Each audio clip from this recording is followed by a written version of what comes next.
Hey everyone, and welcome to Almost Cancelled. I am Peter, that is Tim, and we are going to talk about the final ever episode of Ash vs. Evil Dead. It's Season 3, Episode 10. It's called The Mettle of Man. So, full spoilers for the episode. My cat's just causing chaos. Off you go, cat. Alright, so, I think the first thing I'll say about this final episode is that they totally knew. Oh, yeah. they had no, like, hope. Or, I mean, maybe they had some hope, but they were fully aware getting into this that they were probably not getting a season 4. Yeah. Yeah, I kind of wondered how quickly they had known. Like, I wonder if it's halfway through the season, they're like, oh, man, we got to rewrite some stuff. But, yeah, definitely you get the feeling that there's like a kind of finality to this, they're not coming back. It's very, like you say, finality is the big word here. It feels like it wraps up a lot of things. It harkens back to the original movie. It has like nice moments for all the supporting characters, and it does kind of have this sort of cliffhanger thing at the end, but it's kind of a joke cliffhanger. It's almost like the director's cut ending of Army of Darkness, where it's just like, hey, here's a fun new thing that you'll never see, but we'll imply it. And I feel like had they been like surprised and got a renewal for season 4, they're like, well, sure, yeah, we'll do Evil Dead Fury Road, sure, we'll do it, why not? But they didn't need to, like, because as soon as like the ending started, and I went, oh god, they're going to have like a tease for something. But as soon as it like got as ridiculous as it did, I thought, oh no, this is just a joke. This is just. Like, yeah, you know, the adventures of Ash never truly finish. Like, there'll always be more deadites to fight and shit. And yeah, it's fun and over the top, and it's one of those cool things where it's like, oh, like, you know, this might be fun to imagine, you know, where he goes from here. But it's, you know, I don't know if it's something that anyone would really want to see or expect to see. Yeah, and I think it'd be different if the rest of the episode didn't feel like it was finishing the Ash story. Because it does. Everything else is like, you know, him and his daughter finally feel like properly bonded. When he's leaving and he's like staying back to fight the big monster, he's like, you know, Kelly, you're the new leader because you're the one who's kind of the most like me, and you know, you're the Hefe now, Pablo, and like, you know, all these things. It really felt like it was finalizing all these things. Even Kelly and Pablo, like when they get her back, and you know, there's a lot of moment where you don't think she's coming back, and then she wakes up because you knew it was going to happen. But Pablo immediately just kissing her. It's like, okay, we're at that point now. We're all out in the open with the feelings. They can be together now, and it's nice, happy ending. And that's when Ash and Brandy both make they'll both high five over a stupid joke. As Pablo rightly points out, oh no, there's 2 of them now. So, no, I love this episode. I thought it delivered on something we've not really seen in Evil Dead before, because we actually had like fighter planes and tanks and Ash himself riding a tank to a giant monster. We had a giant monster, which is also actually kind of new for Evil Dead for the most part. Well, at the same time, like you still got some like classic stuff, like people getting possessed, and you know, you still got some Deadite action and slashing and stuff. So yeah, Brandy stabbed one of them in the dick. That was fun. And also, we kept the joke going right at the start of the episode. She stabs someone and look in the face, and like the blood spurts all over her face. I'm like, oh, I'm so glad we're keeping this joke going. And then later on in the episode, both her and Ash at the same time get covered in blood in the face. You know, he's hanging the one Deadite by the chain. She's got another one. She's sort of like slashing at his neck, and both their heads basically explode onto them. And it's a father-daughter bonding moment. It's kind of sweet. It was nice, and then there's also some like I felt like some meta commentary on it too. Like there's a few instances where Ash like would say something like, "I'm getting too old for this shit," or like, "I can't do this forever," and it kind of feels like part of that is Ash and part of it is like Bruce Campbell. Yeah, I think there's some truth to that. I also think it's just a neat way to kind of like finally acknowledge all the silly stuff he's been through and like actually see it take a toll. Where he's like, you know what? Let's stop with the jokes for a second. This is it. We have to talk about how seriously stupid like a lot of this is, and how weak and tired I am now that I'm getting old.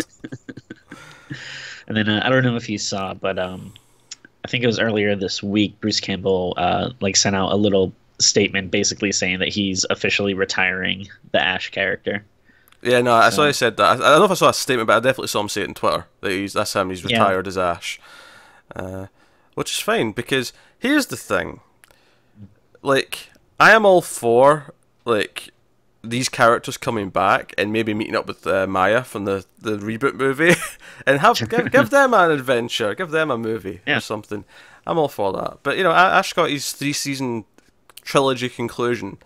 I mean, yeah, it's a lot more than I ever thought we'd ever have, and there's plenty of books and video games and stuff too. I mean, I love the character. I'll always be down for anything he's doing, but we have a good amount of him that, yeah, it's I don't know if we need more. I'll always welcome more, but I don't know if we need it. I mean, it's what I've said. Like, I've said this a few times, but the runtime of this show now greatly exceeds the runtime of the 3 movies that he's in.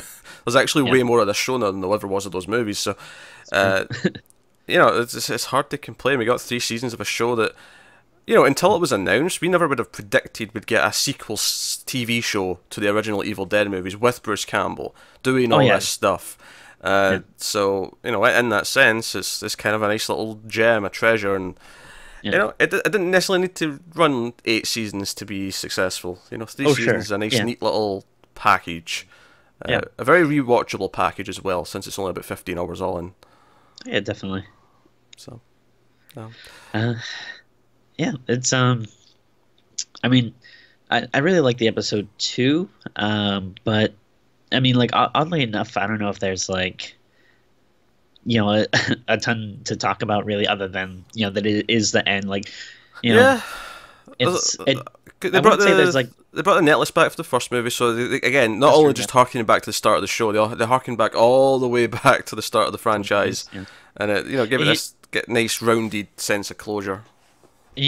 Correct me if I'm wrong, but I think this might be the first time that they ever actually say the phrase "Evil Dead." Do you know, it's funny, I was thinking that as well, because Brandy, and I liked it because it felt right in context, because she was just angry and saying, I don't know enough about this Evil Dead shit, but like, but it did kind of play as that. I was like, oh, she just said the name of the franchise. I've never done that before. Yeah. But again, like, it felt like nice in this last episode, like it, it also felt like, maybe like a little meta, like, to like, again, just kind of being like, what is this Evil Dead shit going on? But yeah, that stuff was nice, and I kind of like that they went with an ending that is more, I feel like, more character stuff and more like saying goodbye, as opposed to let's just have a big gigantic battle. Like, it wasn't like Ash going up against this demon, really. Absolutely. The monster was cool. Every time we saw it and the tanks were fighting it and stuff, it was quite epic. It gave the whole thing an epic thing. But as you say, I thought it looked really good. I was surprised. Like, it did. I think they saved some of the budget. I think that's why some of the middle of the season felt like they were like kind of like not doing as much stuff. I think they were saving their money for the finale because they wanted to do this big shit. But like you say, they found the time to give us some classic Deadite fights in the middle to make it feel like the old times. And even some of the stuff, like one of the soldiers getting Deadited, like in the middle of the fight, and then turning around and shooting the other soldiers, and then Kelly has to jump in and do some shooting herself. Like even that felt like kind of fresh, because we've never really seen that specifically. Yeah, like, so, definitely, like seeing all the soldiers running around, and then I don't think we've had something like that was on this big of a scale where, like... Oh, it's global. We've seen New York's got a monster as well. Everyone's got a monster. Yeah, like, it feels like almost like more of a, like, zombie movie now, or something, like a Dawn of the Dead, where, people just, like, running in the streets or something, which is kind of cool. And I think the cynical part of you is like, well, is the reason why the future's post-apocalyptic is because... Like, they have to keep fighting because he killed this monster, but did all the other monsters still run around and destroy everything? I'm going to believe that that's not the case. That this did save the day here and there, and Brandy and Kelly and Pablo got to live nice lives, fighting Deadites and having fun adventures. And Ash is just so far in the future that something else caused the apocalypse. Yeah, like 1,000 years into the future or something. I think it's more than that. I think this is like. More like 10,000 years in the future. It feels super far. Because obviously we've got this like cyborg hybrid robot lady, who of course is very attractive, because of course she is. And Joe, what's funny thing is as soon as you see him getting taken away, because obviously the whole thing where he actually straps the knife to like a missile and fires it out the tank.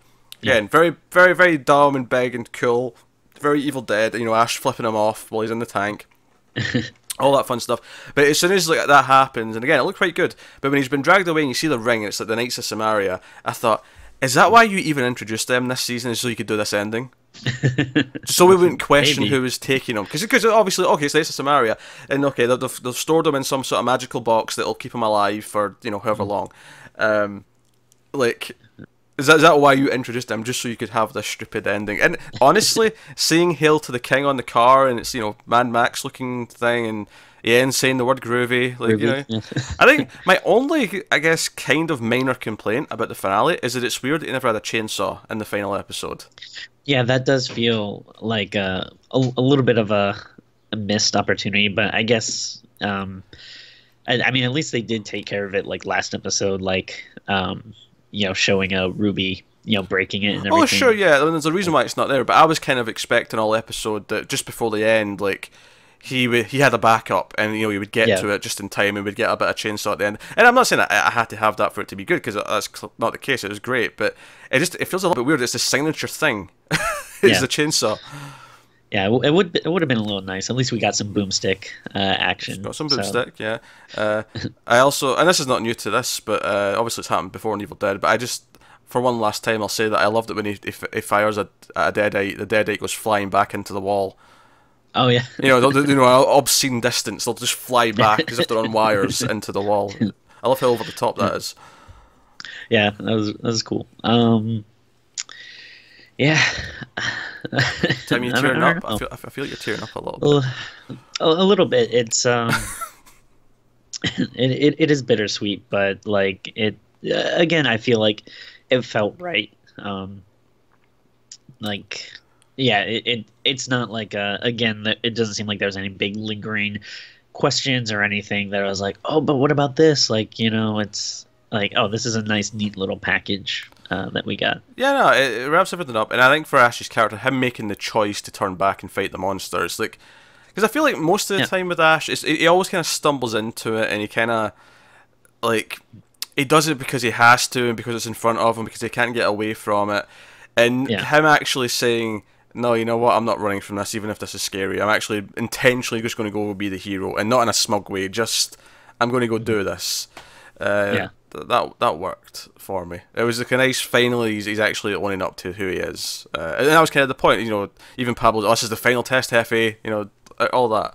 Like, all of it gave this sense of finality, which, I wasn't sure if we were going to get. When we heard it was cancelled, I was like, oh, is this going to end, as if there was going to be more seasons, it was going to end at this, but they clearly knew that they weren't coming back, and they wrote this as a finale to the entire kind of Ash saga. I don't think it's the last we'll see of Evil Dead as a franchise. Sure. Maybe take a while. I would love a sequel to the reboot movie, because I thought that was great. But yeah, I think that could be a lot of fun. Feels like it's been a while, though, but you never know. Yeah. Yeah, I do like the little, ending we get in the future. That I love how on board like Ash is. Like, there's like obviously it's supposed to be meant to be just like a little fun thing, but I do like that it's not really questioning anything. It's just like groovy, let's go. Like, he's just like suiting up, checking out the cyborg in the rearview mirror, and like just like off on another adventure. Yeah, what else? Feels like such a, it's like just such a fun way to be like, all right, this character, it's like the last time you'll see this character, but it's not the last adventure that he's gonna have. Yeah. It's got that kind of ever continuing thing to it. So, no, I mean, honestly, I'm actually kind of pleasantly surprised how well this kind of feels like an ending to the show and the character of Ash, because I mean, I was expecting to enjoy the episode, but I don't think I was expecting them to really nail, oh, this is the final that you're ever going to get. This was written as a proper finale, and I'm pleasantly surprised that they had that foresight. I think this I think this season in general, we got like some character development that we weren't really expecting. Like, Ash isn't like a super deep character. Like, you kind of love him because you love the lines, you love the smarminess, and the butt kicking and stuff, which you still get a lot of this season. But it does feel like he did have some genuine character growth, and especially here, you really see it kind of like full force of him, yeah, like growing up a little bit, even though he's in like I'm sure he's like 40s or 50s or whatever. Oh yeah, he's like And 55. yeah, so like yeah, it's actually like getting like some maturity out of him finally, and yeah, taking responsibility and um, like you never doubt that he'll do the right thing, but yeah, like you said, it usually takes some like prodding. So it's nice to see him actually like doing that for himself, like standing up and taking some action and responsibility without kind of being like forced into it.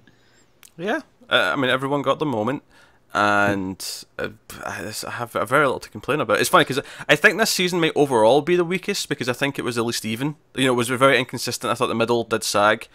After like 2 or 3 really solid opening episodes, I think it sagged in the middle quite a bit, but then it picked up for these last couple in a big way. I mean, these last 2 episodes might be the best episodes of the show, but the season as a whole, I think season 2 is probably the strongest season of the show. Yeah, I'd probably agree with that, but I think it's kind of hard to say because I I like them all a lot. That if we're talking about like best and worst, I don't think any of them is really like that far off, from one another. Mm-hmm, mm-hmm. Like yeah, like season 2 probably is the best, but yeah, like it's like what My maybe like God, half Tim, a point better. you sound like a parent who's been asked to pick their favourite child, and you're just not willing to do it. It's a TV show, Tim. Calm down. Yeah, I'm just saying, like, if you're talking about best and worst, it's not like there's a huge dip in quality from either one. Oh God, do you still think this is the best show ever? Then there's nothing that compares to it. Do you still have that opinion? Oh yeah, definitely. Yeah. Yeah. Okay, just making sure. I would say it's Ash versus the Evil Dead. Then there's a big drop off, and then it's like Twin Peaks, and then The Simpsons. Like the first like 7, 8 seasons of The Simpsons. This might upset you, Tim, but I do think Twin Peaks is better than Ash vs Evil Dead. I'm sorry. You think it's better? Yeah. Interesting. I mean, obviously, I'm talking to not the real Peter. I'm talking to the Black Lodge version. Nice reference, nice reference, Tim. Nice reference. I think it's funny how both Twin Peaks and Ash vs Evil Dead had almost the exact same ending. Bizarre, that, isn't it?